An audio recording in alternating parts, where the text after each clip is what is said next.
Merci énormément. Voilà, peuple congolais. Tobimi.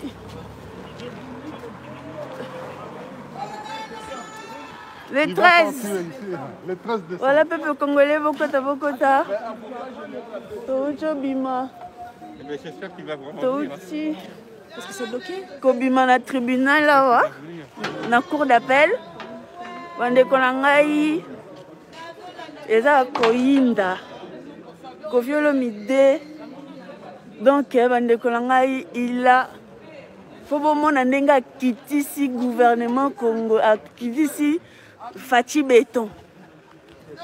Donc, hier, apparemment, ce qu'a foutu la danseuse n'a eu $150 par concert. C'est parce que dans le cannabis au Congo, République démocratique du Congo, ndenga lobby qu'on n'a pas juge. Oui, mais vous connaissez notre pays, la République démocratique du Congo. Kuna le président de la République a gagné 2 800 000. Et il y a 70% des gens de Congolais qui n'ont pas de travail. Et du coup, donc, il y a 150 ouana. Donc, il y a donc, à Fundi Nani Félix, à Kiti Simbo Kanabiso, parce qu'à chaque fois, il minimisait notre pays. En disant que oui, vous connaissez la République démocratique du Congo. Oh, banana bazaba fo mikanda, kutu danseuse moka yena ba mikanda lukuta, acte de naissance neza lukuta, passeport neza lukuta. OK, yemoko bande kona ngai toki kuna que azana asbande ko utiliser faux passeport. Pona akima Interpol. Blim sangai na bosani kolongola. Masque. À ce qui paraît Kofi Olomide Nandenga mikimela ki bande konangai. Nandenga mikima kiwana. Il utilisait un faux passeport pour Akima Interpol. Et non seulement il utilisait faux passeport pour Akima Interpol, ce monsieur est de nationalité française. Bande konangai, Kofi Olomide azali français. Aza congolais T. A kosi awa que ezali double nationalité. Azana double nationalité, or que na mboka na biso double nationalité ezalakate. C'est-à-dire que Kofi Olomide, il ne faut pas juger en tant que Français. Azala condamné en France, à côté prison en France awa. Kofi Olomide azana passeport français, c'est un Français. Makamba double nationalité awa ezalité. Alobi que makambo ezo yela ye. Donc pour eza complot ezali le azoloba non je me filme. Alobi eza makambo complot eza contre ye ba anti Kofi ba musicien entre ye na ba musicien ba lingana kate ba zo bunda na makambo ba mbongo tout ça. Donc ba musicien mususu ba ndem ba zo sala en sorte que ba enfoncer ye na position o ya za nango wana. Alobi que c'est des combattants qui ont créé cette situation. C'est-à-dire que ba combattants doit créer ba ebisi ba danseuse ba kosa ke yé a violé Bangalo, a tiens mon mouton à combattant. Azol Bango n'a pas juge. Azol Bango pas juge. Batoni Kofi Siko yonde ozana. Makamba ba viol oyo. Donc yo au violer moutoube, au violer moutoube. Alors bite. Et là la danseuse moko na cité combo na été parce que c'est vraiment difficile. Makambo oto yo ki bande que nous sommes sous le choc. Nous sommes sous le choc peuple congolais. Makambo oto yoki kuna ba niveau ba violo moto asali na ba matériel à utiliser pour violer les bananas et ça passe. Il y a une entre elles à outaki pas JB. Obi que même à fundi même na JB na nzambe na ngai Kofi Olomide Koko Kofi c'est respecté. Koko Kofi a un tribunal au bazo kosela o ba yeko ba fundi que azali pédophile azali séquestration azali a kotisi batu illégalement a commis ko funda nanu Fachi Béton a fundi au gouvernement congolais a fundi JB Mpiana so disant que oui yé muto liboso talala kina mwana mwasi wana awutaki pa JB alala kié si matango ya kimi pa JB ya ke ko récupérer yé na hôtel et place mwana mwasi ngazalaki yango alala ki mwana mwasi wana donc hors jeu moko hors sujet moko papa oyo abimiseli bato bandeko na ngai batuni ete soki jibe alalaki mwana mwasi ona to te mais ya bandi déjà kofunda jibe mpiana jibe mpiana boyebisa jibe mpiana que Koffi Olomide awa afundi bino Koffi Olomide afundi yo kolala na ba danseuse na yo que donc ezali eloko moko normal afundi bino na ba makambo ebele papa wana nayebi te ndenge nini na ko expliquer bino to yo kana bandeko mususu eza somo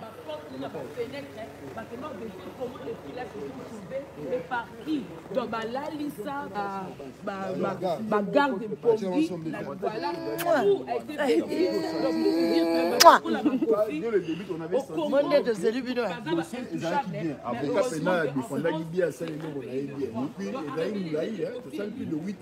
tout à fait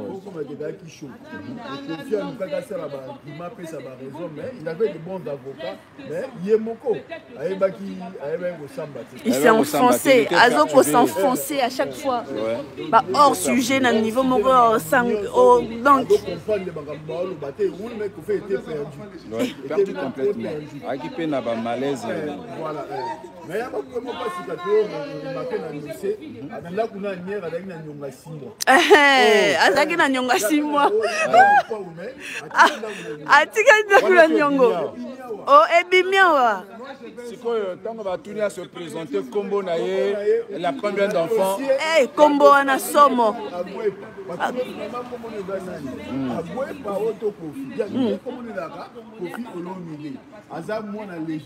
illégitime aza papa ne illégitime ye moko alobi yango na ye te aza illégitime yango kombo na ye Koffi Olomide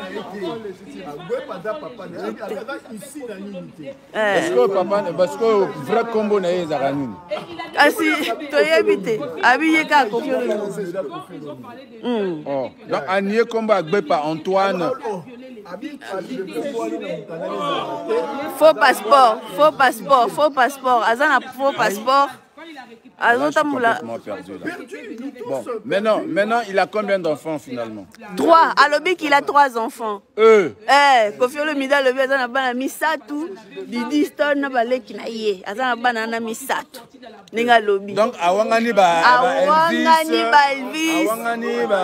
Awangani bango nyonso to awangani ba comment nani o mukolo wana comment nani. Te Didi Stone na ndime bango nyonso to wana.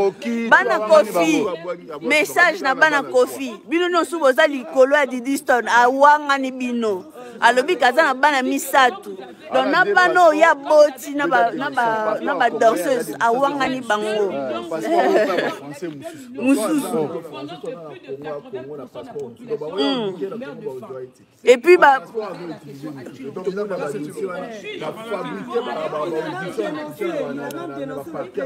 oui va détourner tous les mikanda. Voilà.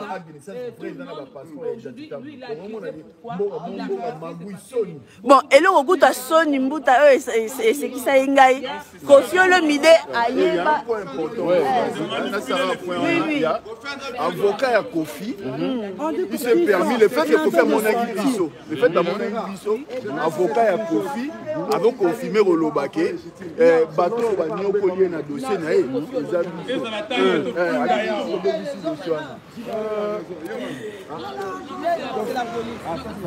Ça c'est la police. Non, il n'est pas condamné. Pédophile.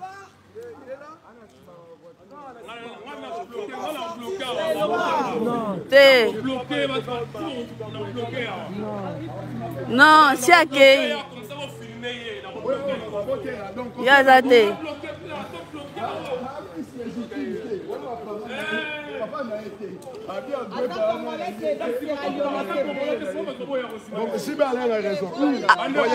Afundi na jibe. Alobi jibe alala na ba danseuse na ye. Afundi jibe, afundi Fati Beton. Awangani bana na ye. Atambola na passeport à Lukuta, peuple congolais. atambola na passeport à Lukuta. Ça, c'est les juges. Bandekolo ke kamwisi ngai Koffi Olomide atambola na passeport à Lukuta. Dans ndenge zana mopao na bosani alobinga na grand patron. Na patron ya quartier latin batunie osala ba contrat na batuana oh moni na Congo c'est pas vraiment ça donc jusqu'au patron ya magui donc ezala raté patron azanga ba contrat na bandeko na bana misala na yé donc o patron te Koffi Olomide tika komi benga patron tika komi benga mopao parce que tu l'as dit là tout de suite que ozanga ba contrat na batu na te au foot soi-disant au foot à 50 000 60 000 par mois mais aux autres foot à danseuse na yo $150 parce que le bin à Congo $50 c'est beaucoup $400 au Congo c'est beaucoup donc yo au sommet ba veste ba 40 000 moi na la tabilamba ba 40 000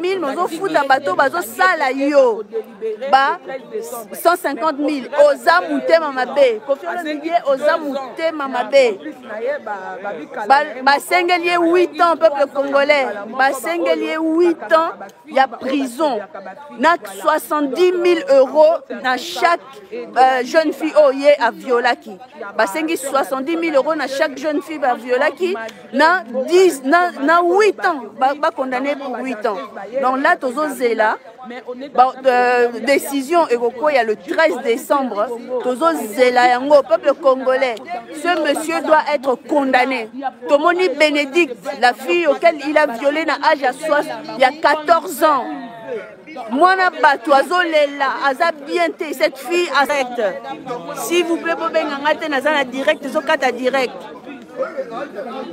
mais bon kata direct Koffi c'est un donc toyebite toyoki soni bandeko na ngai la prochaine fois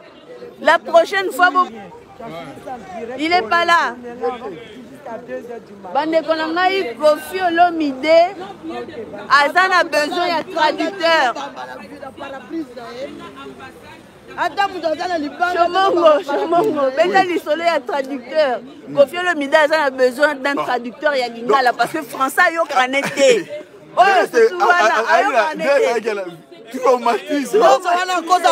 concert ya Lukuta français ya bricoler azokoka kutu te bazotuna ba question azokoka répondre ba question te au lieu siko asenga s'il vous plaît est-ce que vous pouvez répéter est-ce que vous pouvez reformuler pour ozo comprendre ba question te azo répondre car siko mena na nino hors jeu azo répondre na pembeni et sali soni bandeko na ngai Koffi Olomide en plus na kati kuna azolinga a corriger mukala na ye moko awanda loba ce ye lobi na ete balobaka elle liboso ya juge azo corriger mais ye motanga ke liboso ya juge azo koka même pas ko comprendre ba question simple même Bénédicte bandeko na ngai bazo poser ba question complexe moi nazo bêta français na niveau moko bo sakanate Bénédicte c'est la petite fille qu'on a violée à l'âge de 14 ans mais Koffi a coquille ba question te ya français courant a coquille ngote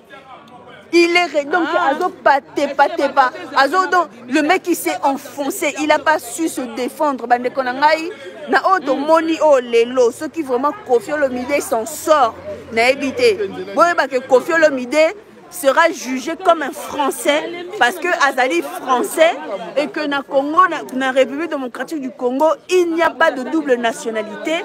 Il sera jugé comme un Français, il sera condamné en France. Boye bango. Koffi Olomide a lobby que makambo ba danseuse oyo ce sont les combattants mutu ba créer kiango. Atiango kutu tina mutu ba combattant. Afundi JB Mpiana lobby que JB Mpiana pe alala ba danseuse na mboka na biso kuna. Afundi gouvernement afundi Fati Béton a lobby Fati Béton a gagné 2 millions. Mais il y a 70 personnes, 70% et Congolais basala kate. Et puis gagnera $50. Il est en foot à $150, c'est-à-dire qu'ils ont foot déjà et belé koleka. Bota la niveau muto aza mutema mabe. A comme même ko funda abandi yo oye bazo tout non ba question par rapport à ba viol lui au sali. Mais Kofi a vraiment un problème hein, de konanga papa o soki koko. Hein koko Kofi. Tu oses un problème. Ceux qui ont été tika ba avocat ba loba parce que toi quand tu parles, tu t'enfonces. Ozomi loba kosa intelligent, tu n'es pas intelligent. Ton comprends ngo lelo kosa no mayele te. Français wana ba poésie, ba poème wana lobaka, et ça nango français ba poème. Tu comprends que tu connais pas le français, oyebi français te, tu comprends pas bien le français, tu as des langues, tu as des lacunes en français, la compréhension en français tu n'as ozo kokate. Hein? Ndenge nini yo bazo tout non ba question par rapport à ba viol. O bandoloba mwana wana kutu acte de naissance neza lukuta. Kutu tozana preuve nini yo comment on dit J'étais dans le procès, je suis en train de raconter que ce Kofi, donc Kofi il n'est pas très intelligent ce monsieur. Jusqu'aujourd'hui, il nous a fait croire qu'il était intelligent par rapport à ses poèmes qu'il écrit, mais on comprend maintenant que le français de Kofi s'arrête que aux poèmes en fait. Parce que des questions simples et succinctes qu'on lui a posées, le monsieur n'a pas su répondre. Il s'est étalé mais d'une façon incompréhensible. Même nous, on n'a pas compris mais qu'est-ce qui se passe? Soit il est déstabilisé, soit il a un souci, soit il a un problème, soit il est minuit, je ne sais pas. On est resté de 16h jusqu'à minuit, on n'a rien du tout eu à manger. Ce monsieur, ce qui m'a choqué à ce monsieur, on lui pose des questions par rapport au viol. Mais le monsieur se lève pour commencer à accuser tout le monde. Oh oui, la petite fille qu'il a violée à l'âge de 14 ans, là, il vient, il fait, oui, mais son acte de naissance, c'est un faux. Parce que de toute façon, à l'ambassade, ils ont justifié que c'était un faux acte de naissance. Eh bien, l'autre là-bas, son enfant, à Botimouana, et l'enfant en question, elle a fait déclarer chez un autre monsieur. L'enfant n'est pas de son mari. Il a commencé à accuser les danseuses comme ça. L'autre a eu un enfant avec quelqu'un d'autre, mais elle a fait déclarer son enfant chez un Français pour avoir les papiers. L'autre là-bas, elle a une acte de naissance qui est faux. L'autre là-bas, elle se faisait violer, coucher déjà avec Jibem Piana avant que moi je la récupère et que je couche avec elle à l'hôtel. Le président de la République congolaise, maman, le président de la République du Congo gagne 2 800 000 et comment s'appelle le peuple congolais gagne 5 $ par mois, 50 $ par mois. Moi je les paye 150 $, donc lui il le paye mieux. Vous vous rendez compte un peu? Le mec il dit oui mais moi je gagne 50 000 $, 50 000 € par mois, 60 000 € par mois. Mais tu payes tes danseuses 150 $. Alors que tu gagnes 50 à 60 000 € par mois. Et ces danseuses-là, lorsqu'elles viennent ici, on leur donne 150 €. Elles sont obligées d'envoyer 70 $ chez leur maman et rester avec le peu qui leur reste, avec tous les besoins de femmes que nous on a, quoi. Et ils peuvent rester pendant 6 mois. Et les 6 mois, si tu ne couches pas avec lui pour aller au concert, s'il y a 6 concerts, eh ben, tu n'auras pas tout le salaire au fait. Parce qu'il ne les paye que par rapport au concert qu'elle vend en fait. Et quand elle refuse de coucher avec lui, eh ben, ils n'iront pas au concert. Donc les 150 €, elles n'auront pas. Donc elle peut se retrouver pendant 2 mois sans rien en fait. À moins qu'elles aillent coucher avec eux, avec lui encore, pour qu'il puisse leur donner 200 €. Le mec, il paye plus les danseuses lorsqu'ils couchent avec lui que lorsqu'elles vont travailler, au fait. Parce que le travail, ça coûte 150 €, mais par contre, quand ils vont faire les soi-disant courses, parce que c'est comme ça qu'elles ont appelé ça. Oui, Kofi Olomide ont venu nous chercher pour aller faire les courses. Mais c'était quoi les courses? Bah, c'était aller à l'hôtel. De les séquestrer. Voilà. Ben, c'était parce qu'elles allaient à l'hôtel avec Kofi, c'est ça qu'elles appelaient les courses. Et ces courses-là, lorsqu'elles allaient faire les courses avec Kofi, c'est là que Kofi, bah, si elles essayaient de l'amadouer un petit peu, oui, j'ai besoin de ci, j'ai besoin de ça, Kofi leur donnait 200 $ pour aller acheter un manteau, plus que leur salaire, en fait. Et ça m'a outré. Et ce mec-là, oui, il les a séquestrés parce qu'apparemment, bah, l'ongola, bah, poignée, il y a fenêtre, tous les poignées de fenêtres chez Kofi à Agnières. Ils étaient enlevés, elles ne pouvaient pas pour les empêcher de sortir. Il y avait 3 hommes qui étaient dans cette maison-là, qui les surveillaient. Et lorsque un partait et laissait la clé à l'autre, l'autre arrivait, l'autre partait et laissait la clé à l'autre, la clé tournait entre les trois hommes qui habitaient au rez-de-chaussée dans un salon où il n'y avait que des matelas où les hommes là dormaient. Et les filles se retrouvaient au-dessus comment on appelle, en duplex et tout. Et elles devaient rester là, clouées entre 4 murs. Donc voilà, peuple congolais, vraiment, makambo oyo toyoki awa eza somo. Kofi aza mutema mabe bandeko na ngai. Kofi c'est pas aza mututé. On va attendre pour le 13 décembre. Toyeba, qu'est-ce qui va se passer? L'avocat de la défense a demandé 8 ans d'emprisonnement pour Kofi et 70 000 euros. C'est l'avocate du ministère public. Voilà, l'avocate générale. Voilà, 8 ans. Voilà, 8 ans de prison pour Kofi, 70 000 euros de dédommagement par danseuse. Et les deux autres Moukala qui étaient là, il y a un, le beau-frère de Kofi Olomide. Lui, par contre, on a demandé 3 ans pour lui. Et le Ngoulou de Kofi, un de Ngoulou comme ça qu'il avait ramené, donc qui apparemment tremble devant Kofi, fait exactement tout ce que Kofi lui demandait, malgré que ce dernier, il était quand même un petit peu gentil avec les filles, parce que c'est lui qui utilisait son téléphone pour que les filles puissent appeler. C'est lui qui récupérait les $70 des filles pour pouvoir aller envoyer des Western Union pour eux à leur place et leur donner son téléphone de temps en temps pour pouvoir appeler leur famille. Et ben lui, on lui a donné 2 ans, enfin on a demandé à ce qu'il ait 2 ans de prison. 2 ans de prison. Voilà. Donc voilà, peuple congolais, Kofi oza mutute, Kofi oza mutute, oza ndoki. Bande konangai, Kofi Olomide aza ndoki. Kofi Olomide c'est un Français. Kofi Olomide a fundi batu nyonso tout eza la jibem piana bo ma message pas jibem piana papa chéri yeba ke Kofi Olomide a fundi yo alobi ke yo kutu ndongo za wana olala ka ba danseuse na yo que olala ka danseuse na yo moko te koloba kombote bande ko biso bazali ko toloba kombote alobi ke olala ka ba danseuse na kutu ya kende ko récupérer moko tanga zaki alempela memela kaye afundi yo, afundi werason, afundi bino nyonso tout pour moi on appelle que koko wana linga kabino te parce que vous êtes congolais, yaza congolais te. Kofi Olomide karaneto lobaki, il n'est pas congolais bande konangai. Vraiment.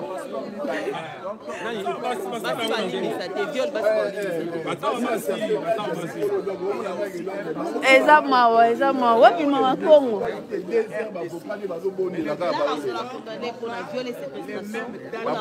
Dites un truc, Bande Konanga, dites un truc, ma puce.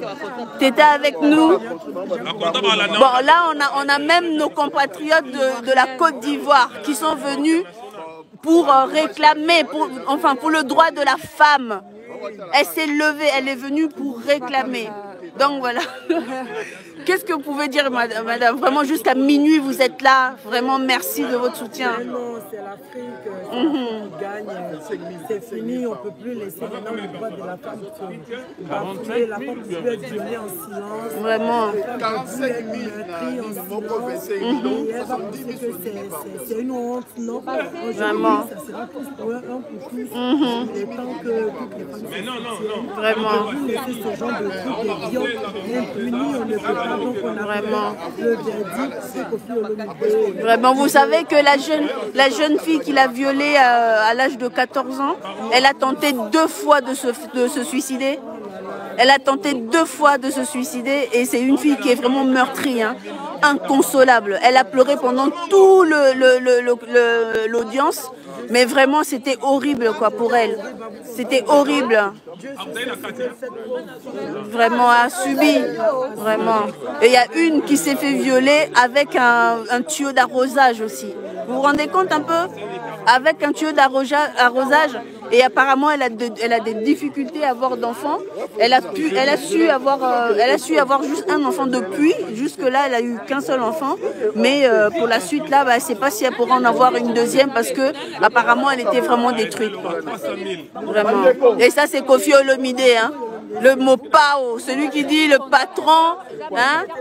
Voilà.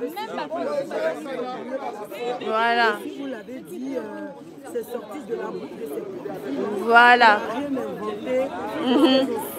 Voilà. Voilà. C'est horrible. Ça finira par les vidéos. Ouais, ça va couper. Voilà. Il est temps que les artistes prenez conscience. Vous-même, là, quand vous bafouillez votre soeur, vous voulez qu'elle Vraiment. traitez la femme africaine, la Ouais, mais oui, voilà. Vraiment. Voilà. Ingeta. Vraiment, bandeko na ngai. Bandeko na minuit, ça va être chaud, hein? On est chaud.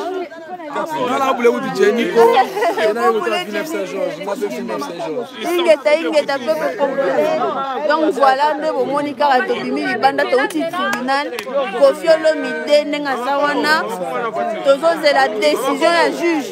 Mais non, il le Romokobo et Zayako Beba pour Kofi Olomide, il ne va pas. Ce qui a Kimi, à moins qu'il Kimi a l'issoussou, à moins que Kofi a Kimi a l'issoussou, pour ceux qui a Kimi, Ayoki déjà moto et outil awa, moto peuple congolais parce que à parti, il n'a pas su se défendre. Il est parti de gauche, il est parti à droite, il n'arrivait même plus. Et ça, quand la monnaie a tourné A plus 1 égale à combien? À comment le bano? Oui, mais vous savez, le lendemain, il y a qui 3 bananes. Donc, il était perturbé, ce monsieur, vraiment. Donc, il la kaka, lobby, ça, là, vraiment, direct, moko, posé, en tout cas. Abonnez-vous à Combat Fédéré TV, chaîne à réalité, chaîne ya combattant, ya Tibia, peuple congolais. Chaîne ya combattant, ya Tibia. Hein? Nenge yemoka lobby, ako aye au fond ba combattant awa, que eza ba combattant mutu ba créer makambo oyo ya ba viol. Afundi Jibem Piana, afundi Werason, afundi Fachi Béton, afundi gouvernement, afundi ambassade ya Congo, bazo pesa ba papier ya Lukuta, afundi makambo pele peuple congolais muto yo papa o aza mutute. Vraiment ingeta na bino, ingeta, merci vraiment d'avoir suivi, partagé Congo Hollywood TV. Allez-y vous abonner s'il vous plaît na Congo Hollywood. Ba film, ba théâtre, ba film congolais. Allez-y sur Congo Hollywood TV, na chaîne na biso ya YouTube. Oh ba film tozo koma, ba film moko zo conscientiser. Ba film zo pesa ba conseil vraiment nazo senga bino. Allez-y vous abonner s'il vous plaît. Merci beaucoup. Ingeta. Merci.